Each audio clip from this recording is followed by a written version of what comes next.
가장 뜨거운 이슈 오늘의 헤드라인 출발 새아침 헤드라인 인터뷰.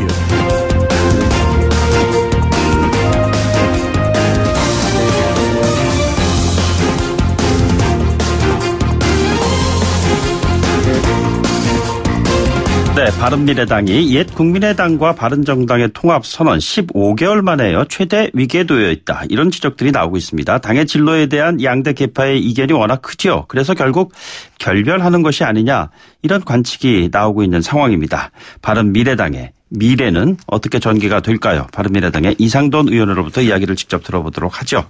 의원님 어서 오십시오. 네, 안녕하십니까. 예, 오늘 네. 바른미래당의 미래에 대해서 좀 이 의원님의 말씀을 좀 듣고 나면 보인다. 뭐 이런 얘기가 나오게끔 잘 좀 설명을 부탁드리겠습니다. 15개월의 어떤 과거에 대한 시간을 좀 정리를 좀 일단 부탁드리겠습니다. 어떤 과정이었는지요?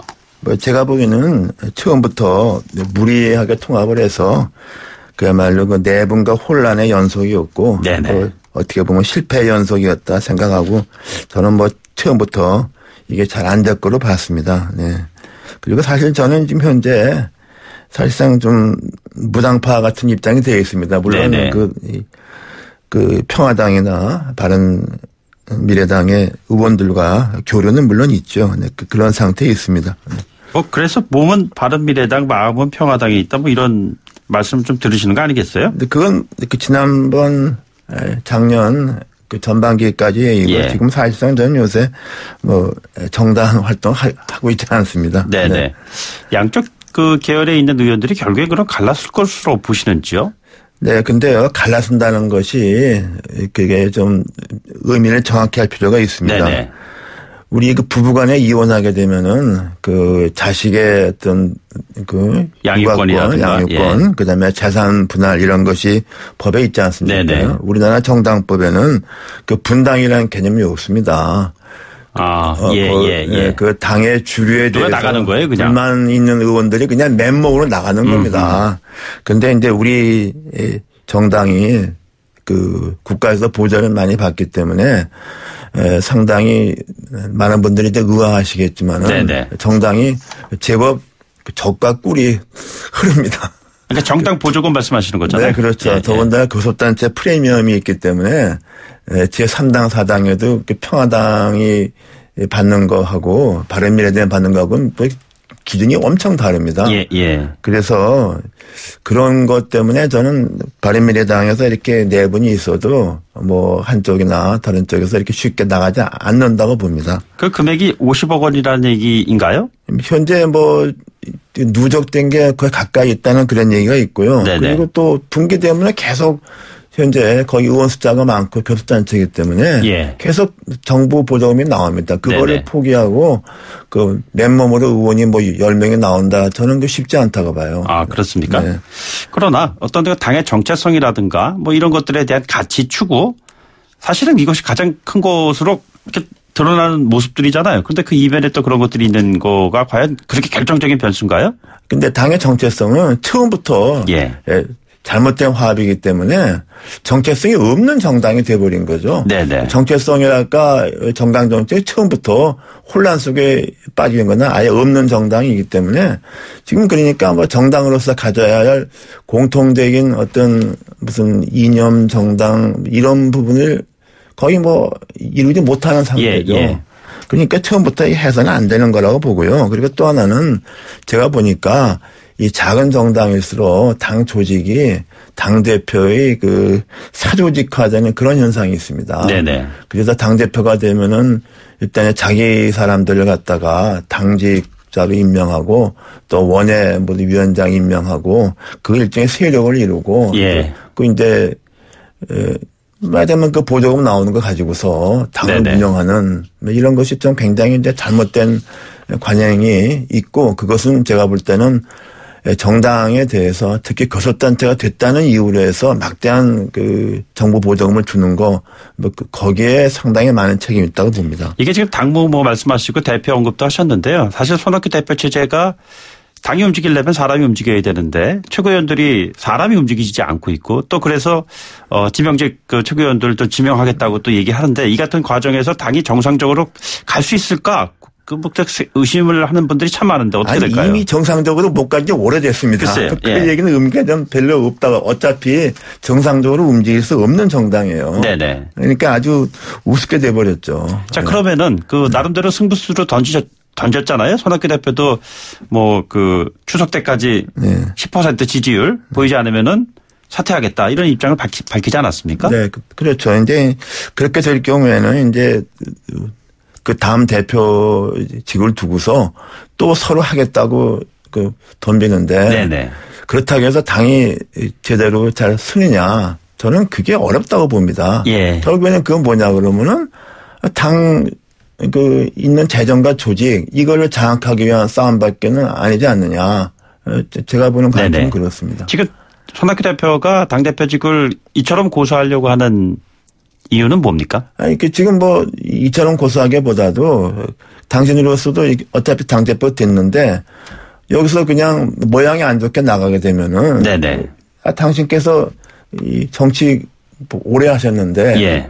끝이 너무 안 좋잖아요. 네네. 뭔가 좀 명예를 찾으면서 추구 전략을 하기 위한 이런 생각이 이시라고 보는데 또 한쪽에서는 내가 그만두면 누가 대표를 하느냐. 그게. 네네. 그게 좀 현실성이 있는 말이에요. 그 다음에 그 다음 대표를 두고서 어느 누구도 이렇게 하기도 저는 어렵다고 봅니다. 예. 그러니까 지금 이 바른미래당을 만드는데 가장 단초를 제공한 사람, 처음 이 아이디어를 전파한 사람이 누구냐 그러면 이원주 의원입니다. 네네. 이원주 의원은 거기서 탈출해서 한국당 가려고 그러잖아요.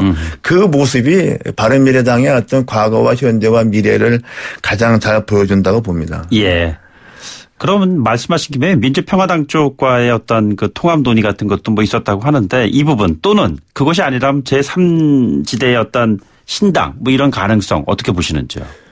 합쳐서 신당 전 절대로 안 된다고 봅니다. 네네. 절대로 안 되고요. 그리고 이제 호남 다산 의원들 몇 명이 계시잖아요. 네, 예.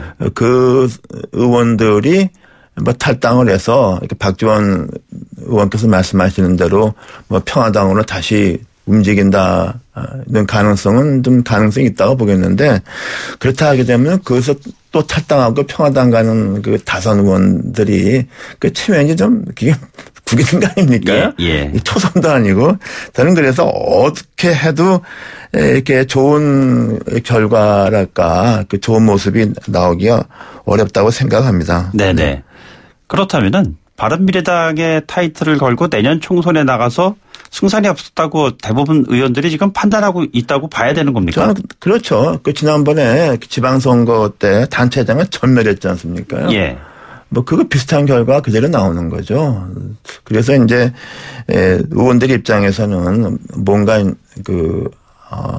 다시 의원을 더 하고 싶은 의원들은 뭔가 대책을 강구하고 싶었는데 저는 그것도 그렇게 만만치 않다고 봅니다. 왜냐하면 그 현재 그 지역구 의원들 그 사정이 하나하나 보더라도 이렇게 만만치 않습니다. 예. 그리고 당이 지금 바른미래당으로 당적을 옮긴 사람 뭐 거기 바른미래당 위상 자체가 애매하기 때문에 지금 양당의 어떤 양극화 이런 상황에서 네네.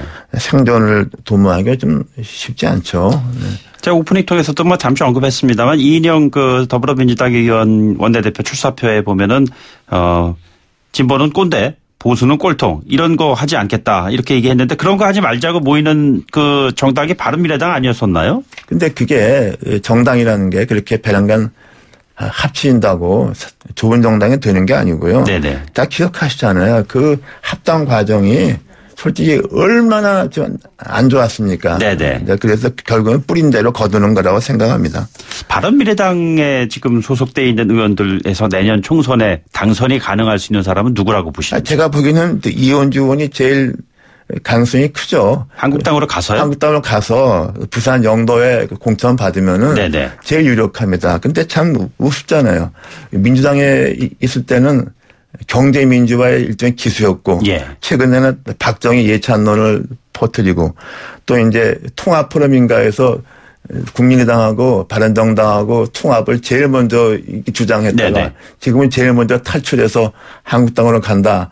이게 아주 한국 정치의 일종의 네네. 무슨 그걸 뭐라 그러나 요새 하는 말로 좀 우프다 그러나요? 우습다 그러나요? 그런 정치 도의를 말씀하시는 건가요?